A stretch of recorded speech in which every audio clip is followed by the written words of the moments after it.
எதுக்கு புதிய ஏற்பாடு எழுதுனீங்கன்னு. பழைய ஏற்பாடு சரியில்லைன்னு தானே இது எழுதுனீங்க. நாங்க இதுவும் சரியில்லைங்கிறோம்.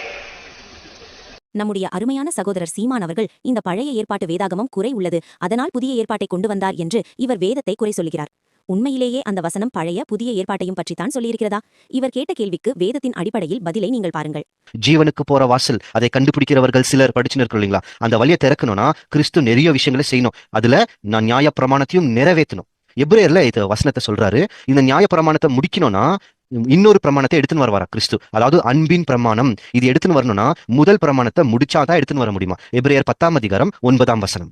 தேவனே, உம்முடைய சித்தத்தின்படி செய்ய இதோ வருகிறேன் என்று சொன்னார். இரண்டாவதை நிலைநிறுத்துவதற்கு முதலாவதை நீக்கி போடுகிறார். இப்போ கிறிஸ்து தேவனே இதோ உம்முடைய சித்தத்தை செய்ய வருகிறேன்னு சொல்லிட்டு இரண்டாவதை நிலை நிக்கிறதுக்கு, இரண்டாவதுனா அன்பின் பிரமாணம், ரெண்டாவதாக கொடுக்கிற பிரமாணம் கிறிஸ்து கொடுக்கிறாரு இல்லைங்களா? இது புதிய உடன்படிக்கை. இந்த பிரமாணத்தை நிலைநாட்டணும்னா முதல் பிரமாணத்தை முடிக்கணும். எது?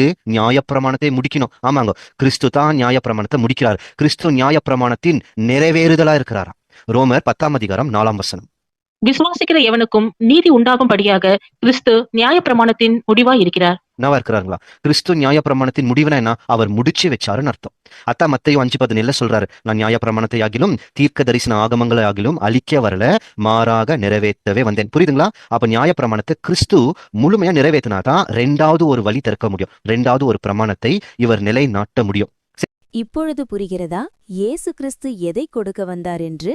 எந்த மனுஷனாலும் நியாய பிரமாணத்தை கீழ்ப்படிய முடியவில்லை. ஆனால் நியாய பிரமாணத்தை கீழ்ப்படுகிறவர்களுக்கு ஜீவன் உண்டு என்றும் சொல்லப்பட்டிருக்கிறது. எனவே கிறிஸ்து அந்த நியாய பிரமாணத்தை அவரே செய்து முடித்தார். பிறகு நமக்கு அன்பின் பிரமாணத்தை நமக்கு கொடுத்தார். இந்த அன்பின் பிரமாணம் நமக்கு பாரமானவைகள் அல்ல.